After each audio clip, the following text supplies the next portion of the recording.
जय हिंद कैडेट्स, कैसे हैं आप सब। आशा करता हूं कि ठीक हैं। तो आज हम इस वीडियो में बात करने वाले हैं कि ऑब्स्टेकल क्या है या ऑब्स्टेकल कोर्स क्या होता है। तो सभी लोग ध्यान देंगे कि ऑब्स्टेकल क्या है। तो सबसे पहले हम यहाँ पे बात कर लेते हैं ऑब्स्टेकल के बेसिक के बारे में। उसके बाद में जितने टाइप के ऑब्स्टेकल हैं सबके बारे में हम डिस्कस करते चलेंगे। तो सबसे पहले आप लोग यहाँ पे जैसा कि देख सकते हैं, यहाँ से और यहाँ तक इसका डेफिनेशन दिया हुआ। चलिए इसको देख लेते हैं। सामान्यतः कैडेट्स को निम्न 10 बाधाएं दौड़कर पार करनी होती है। एक बाधा दूसरी बाधा से लगभग 30 फुट की दूरी पर बनाई जाती है। यह बाधाएं लकड़ी, ईंट, मिट्टी से निर्मित की जाती हैं। मतलब कि जो कैडेट्स होते हैं उनको जब ऑब्स्टेकल करवाया जाता है, उसकी ट्रेनिंग दी जाती है, तो उनको 10 बाधाएं पार करनी पड़ती हैं और प्रत्येक बाधा की दूरी एक दूसरे से 30 फुट की दूरी पर सामान्यतः बनाई जाती है। तो ये चीज़ें आपको ध्यान में रखना है। उसके बाद में फिर आपका जो आता है अगला, तो उसमें आपका टाइप दिया हुआ है कि किस किस टाइप के ऑब्स्टेकल होते हैं जो आपको पार करने होते हैं। तो सबसे पहले यहाँ पे बात किया जाए अगर कि सबसे पहला ऑब्स्टेकल क्या है, तो सबसे पहले आपका है स्टेट बैलेंस। इसमें देख लीजिए क्या है रहता है।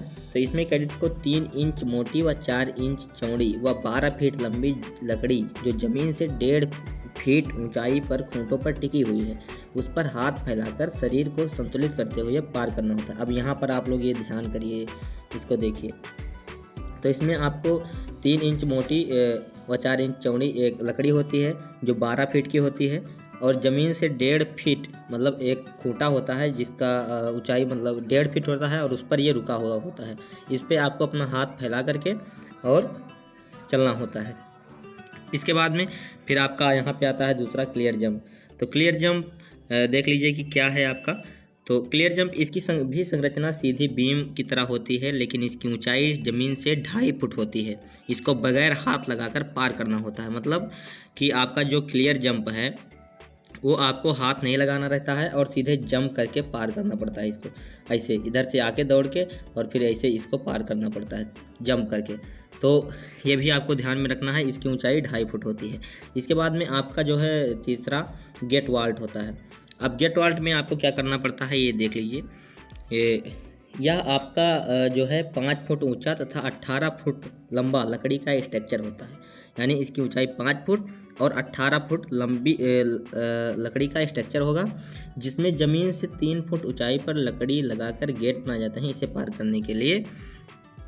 करने के लिए आपको जो है ऊपर की लकड़ी, ठीक है, ऊपर की लकड़ी दोनों हाथों से पकड़कर छलांग लगाकर गेट से निकलते हैं या नीचे वाली लकड़ी पर पैर का सहारा देकर ऊपर लकड़ी को लेटकर पार करते हैं। मतलब ये आपको जब वहाँ करेंगे प्रैक्टिकली तो आपको और ज़्यादा समझ में आ जाएगा कि गेट वाल्ट कैसे किया जाता है।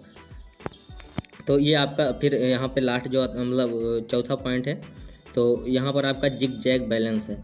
तो यहाँ पे आप देख सकते हैं कि जिग जैग बैलेंस जो आपका होगा किस तरीके से होता है। तो ये रिंग में जो बना हुआ है जिग जैग बैलेंस आपका ऐसे रहेगा।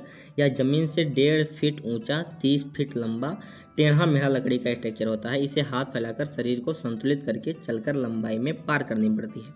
मतलब इस पर आपको चलना पड़ता है जो टेढ़ी मेढ़ी होती है और उस पर आप अपना बैलेंस बना के उसको पार करते हैं। फिर आपका जो पांचवा आपका आता है हाई वाल। इसको इंग्लिश में हाई वाल कहते हैं और हिंदी में ऊंची दीवार कहते हैं। तो ऊंची दीवार में क्या करना पड़ता है आपको देख लीजिए। तो ये आपका एक दीवार रहेगा, इसकी ऊंचाई 6 फीट रहती है, तो मिनिमम 6 फीट रहती है। तो यह लगभग 6 फीट ऊंची 12 फीट लंबी दीवार होती है, जिस पर दोनों तरफ प्लास्टर होता है। मतलब ये आपका जो होगा दीवार वो प्लास्टर होगा दोनों तरफ से। इसे पार करने के लिए दौड़कर उछलकर दोनों हाथ दीवार पर टिकाते हैं, फिर श्वास को ऊपर खींचकर एक पैर को दीवार पर ले जाते हैं, फिर दूसरा पैर दीवार पर रखकर दीवार की दूसरी तरफ कूद जाते हैं। तो ये बहुत सिंपल है, इसको आप लोग आराम से वहाँ पे कर लेंगे, कोई दिक्कत नहीं है। जैसे जैसे बताया गया है यहाँ तक इसको आपको फॉलो करना है और पूरा वीडियो देखिएगा, नहीं तो आपको पूरी चीज़ समझ में नहीं आएगी। और आप लोग तो जानते हैं कि ज्ञान अधूरा नहीं रखना चाहिए, कोई भी चीज़ हो तो उसको पूरा पढ़ना चाहिए। तो आपका फिर 6 जो आपका यहाँ पे आ गया है, इसे दोहरी खाई कूद भी कहते हैं।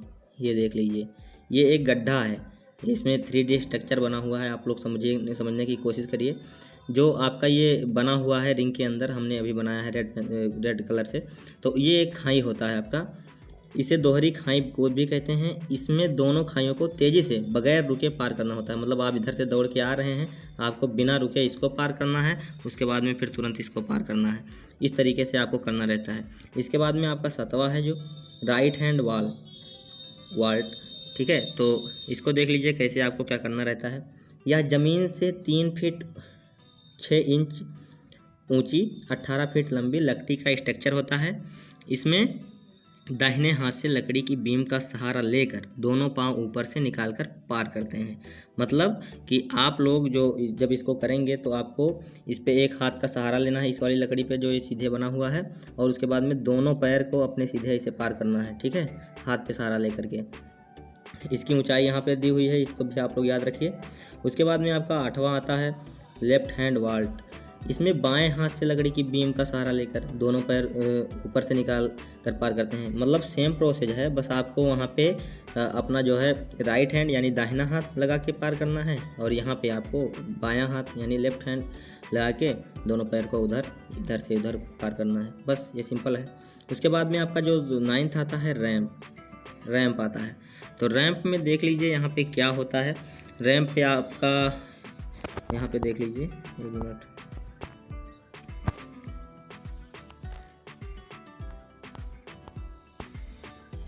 हाँ, रैंप में आप यहाँ पे देख सकते हैं कि रैंप जो आपका होता है वो है या ढालदार टीला। ये देख लीजिए, ये इसे मतलब उसका ईंट का और सीमेंट का ऐसे प्लास्टर होता है, ऐसे स्ट्रक्चर बना हुआ होता है।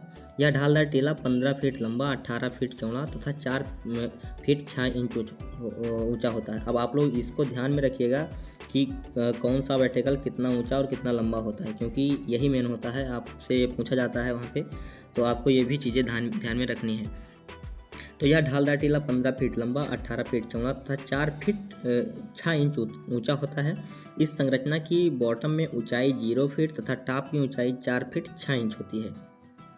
इसे पार करने के लिए दौड़कर चढ़ाई पर चढ़ते हैं और टॉप पर पहुंचकर लंबी छलांग लगते हैं। मतलब आप यहाँ से दौड़ के आते हैं तो इस पे चढ़ जाते हैं, जब यहाँ तक चढ़ जाते हैं तो आपको फिर यहाँ से फिर छलांग लगाना होता है। ऐसे यहाँ पे आपको ऐसे छलांग लगाना पड़ता है, फिर यहाँ से आप छलांग लगा के और उधर कूद जाते हैं। इसके बाद में आपका फिर से वही स्टेट बैलेंस आ जाता है जो आपका पहला रहता है।